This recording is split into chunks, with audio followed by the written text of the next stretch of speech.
Begin this morning in Washington, where lawmakers will try again today to elect a new speaker. Yeah, fighting within the Republican Party over the last 2 days has left the House at a standstill with no clear option for Speaker of the House. Well, it's Groundhog Day. Again. Sure, it looks messy, but democracy is messy. Do you think that the American people support the status quo? The root issue is this. They do not trust Kevin McCarthy. There is no frustration on our side. We are focused on serving the American people. Washington is completely broken.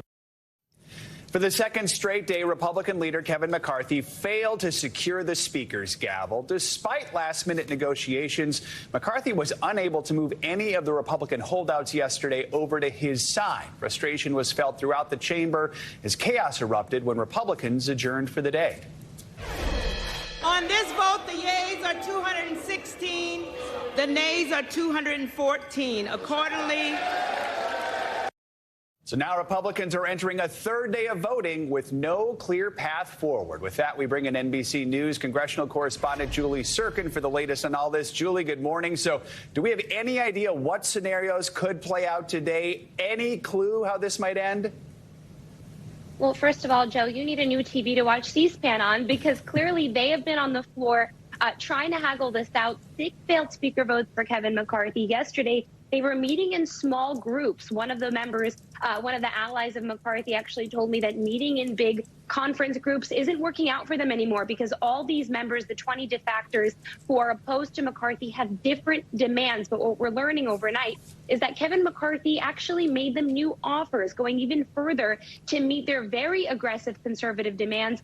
Some of those I want to tick through really quickly. One of them we have confirmed, for example, is the biggest one, which would take just one member to essentially challenge the speaker, which will prove very difficult for McCarthy. Though these defectors swore not to abuse this, it would be really challenging for him. If one person can just call up a vote to oust him at any minute, it could be difficult and potentially derail his agenda. Some more things. For example, tapping more of the House Freedom Caucus members to sit on the powerful Rules Committee. This structures the way that the floor works. The Speaker looks to this committee for any legislation, for floor schedules. So this is a really, really big deal, and it's a concession, I have to tell you, moderate members did not want to make.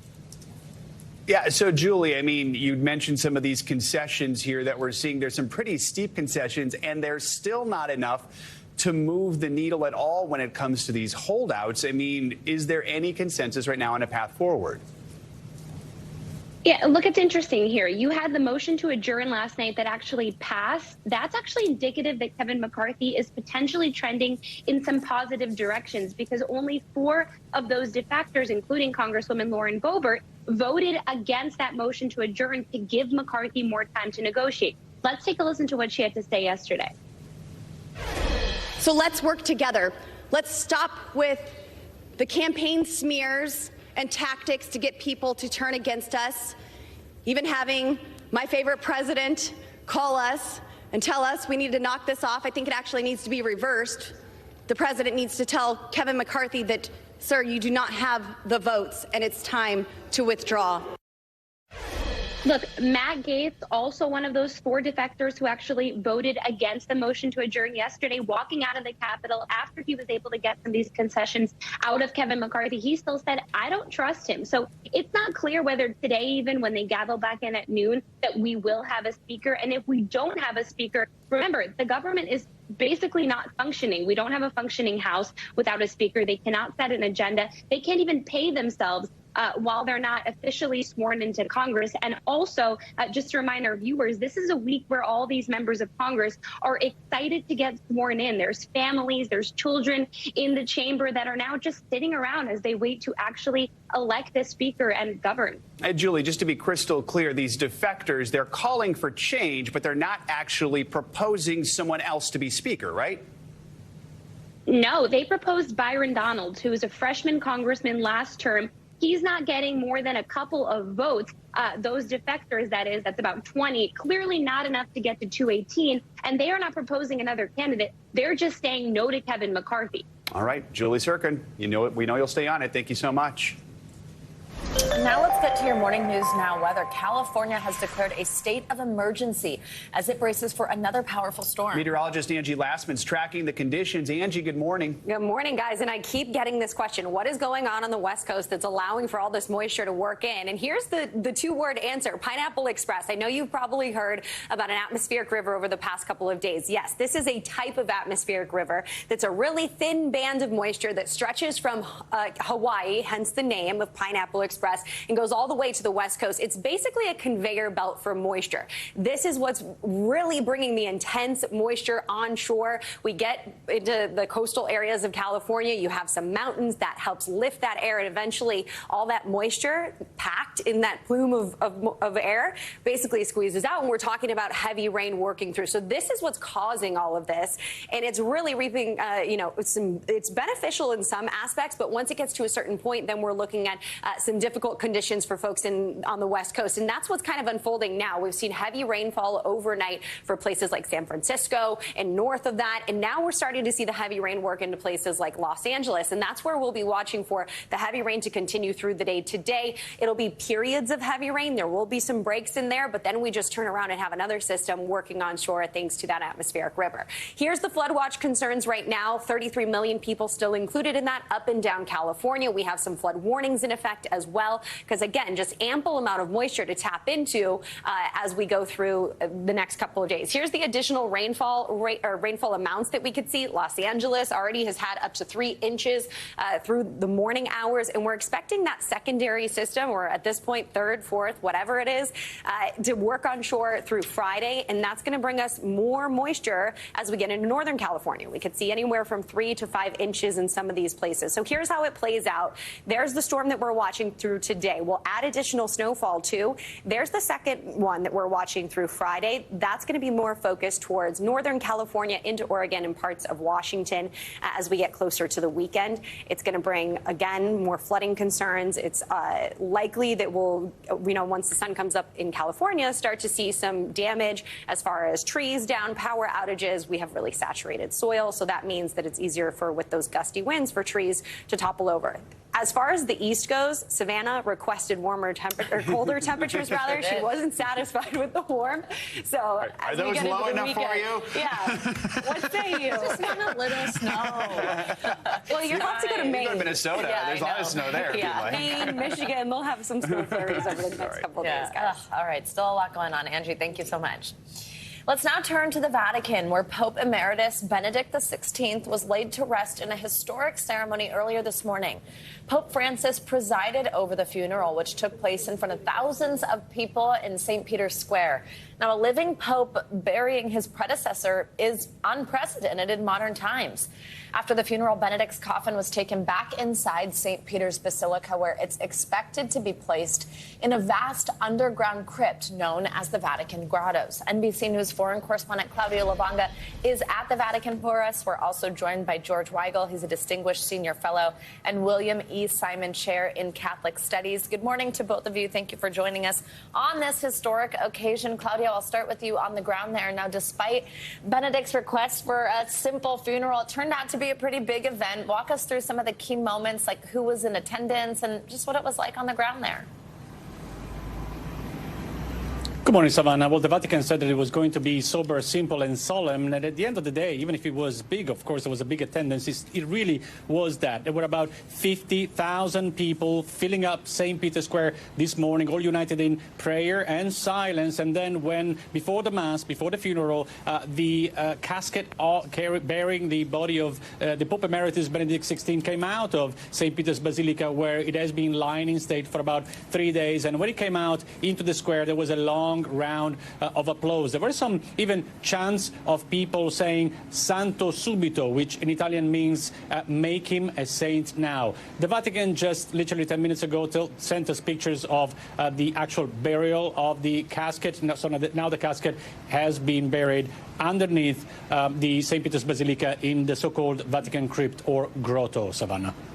George, let's bring you in here. So this, as we've said many times, we're using these words a lot here, but they're true, unique, historic funeral. It was the first for a Pope Emeritus. And for people at home who don't know, we kind of keep saying that like it's just part of his name or something, but it's sort of this special status of essentially retired Pope. How does Benedict's funeral compare with those before him?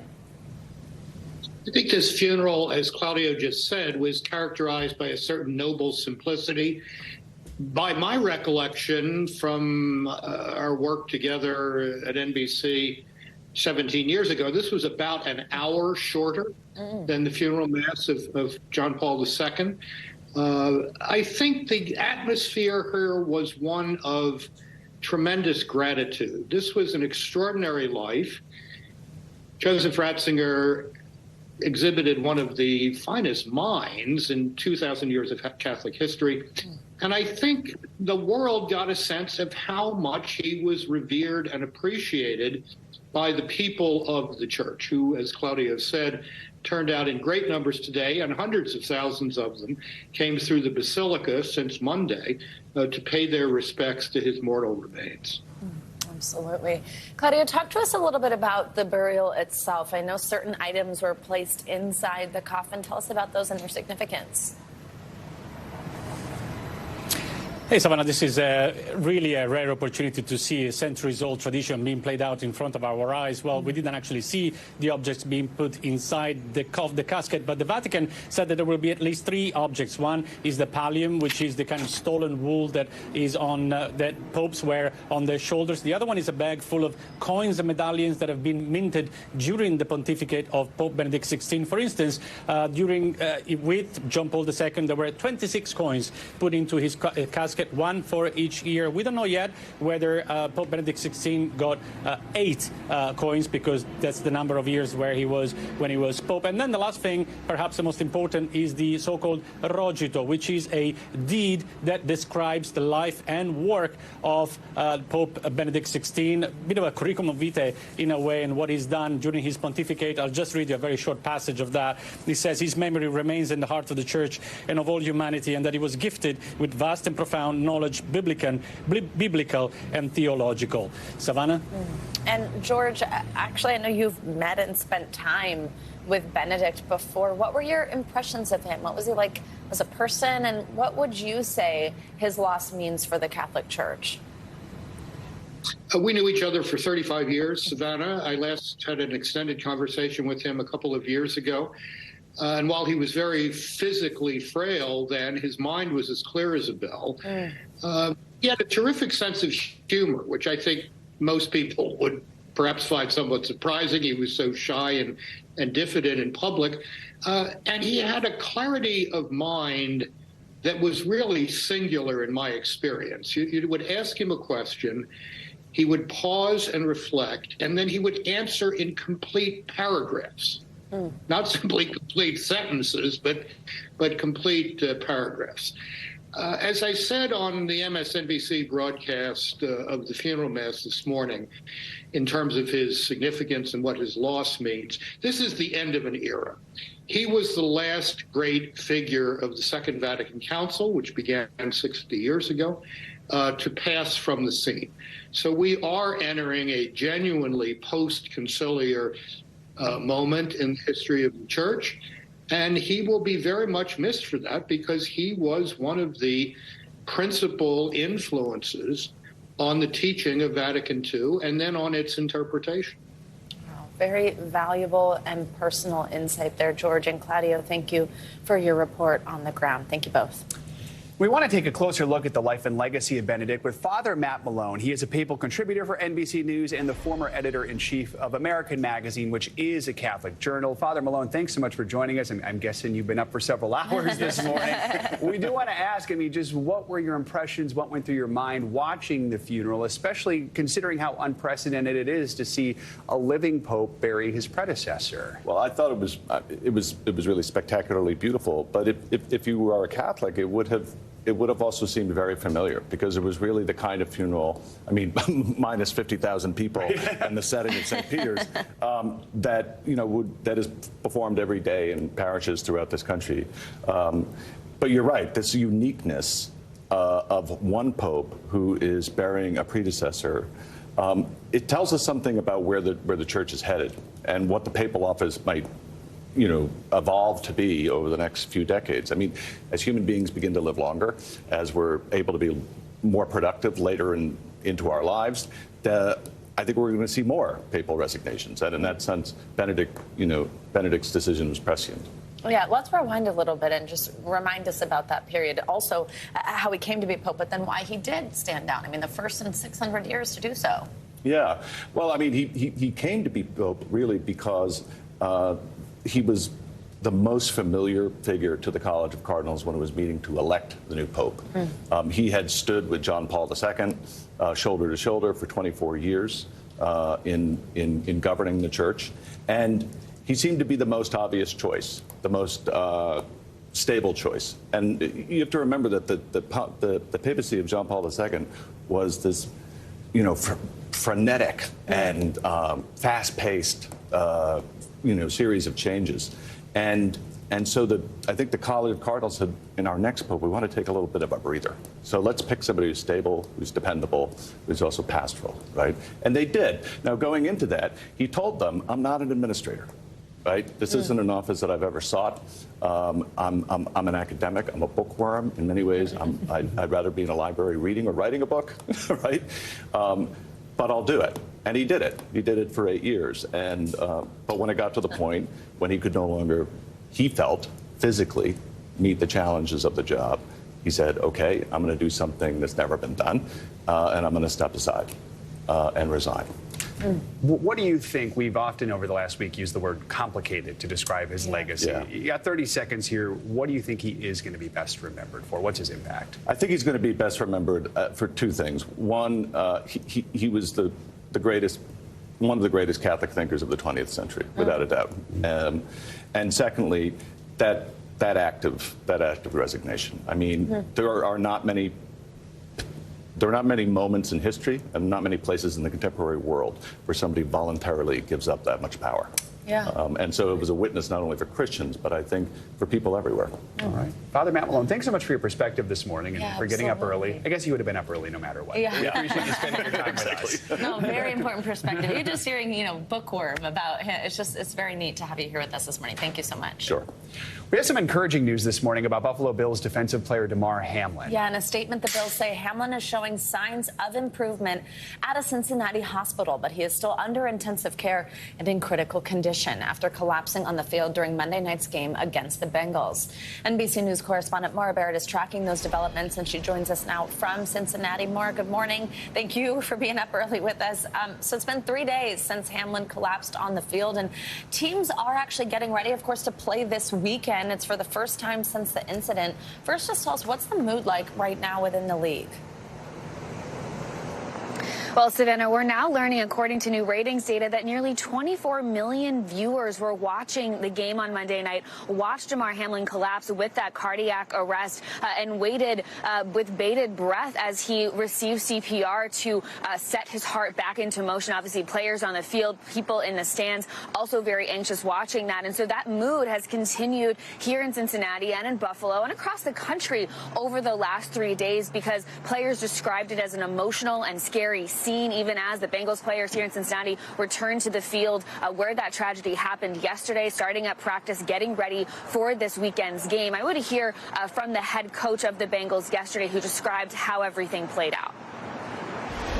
There was no rule book. There's no protocols for how to handle that. I thought that they really did a good job of everyone that was on the field could feel the seriousness of the situation, and they did a great job of stepping back and asking the Bills what they needed, us what we needed. Now, both teams, the Bengals and the Bills, do have scheduled games this weekend against the Ravens and the Patriots, respectively, and that plan is in place to still play those games. But the NFL said yesterday they're still figuring out if and when the Bengals-Bills game will be rescheduled and played. The Bengals players had said that they want to respect whatever the Bills team wants to do. All of this as Damar Hamlin continues to remain in the ICU here at UC Health, sedated and in critical condition, though his family and doctors say he is making signs, lots lots of signs of improvement. Which is so good to hear. Maura, we are also hearing from President Biden. He says he spoke with Hamlin's parents. What more can you tell us about that conversation? Well, President Biden was actually just across the river here for an infrastructure event yesterday, and he mentioned to reporters that he had spoken with Hamlin's parents at length. Now, it's not atypical for President Biden to reach out in some of these tragic situations, exercising his role as sympathizer in chief, as we see so often. But what was notable is that a reporter asked him directly about the incident and asked him if he thinks the NFL is too dangerous. He spoke broadly, but I want you to hear what he said back. You know, you hit somebody with that kind of force. Now, that's not what happened here. But I just think it's, I don't know how you avoid it. I think working like hell on the helmets and the concussion protocols, that all makes a lot of sense. But it's, you know, it is dangerous. Now, obviously, President Biden not touching specifically on the incident, especially as the NFL says their medical team is investigating the cause of that cardiac arrest. But the fact that the President of the United States is weighing in on an issue that so many across the country have put the NFL under a microscope for, criticizing the safety precautions here, definitely is something worth noting. Joe? Absolutely, it is. Maura, we've seen this huge show of support for Hamlin over the last few days. Specifically, I want to ask you about this just incredible amount of donations that have been pouring in for his toy drive. Tell us about that.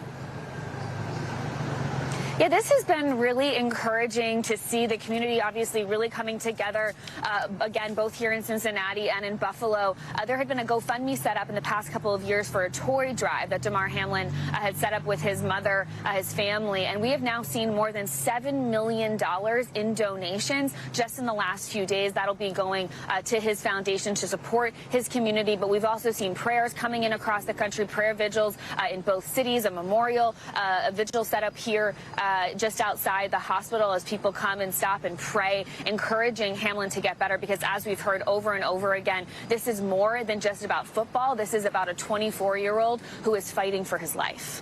Guys? Absolutely. Every morning that number jumps by multiple millions. It's just really incredible to see. Maura, thank you so much. Thanks for watching our YouTube channel. Follow today's top stories and breaking news by downloading the NBC News app.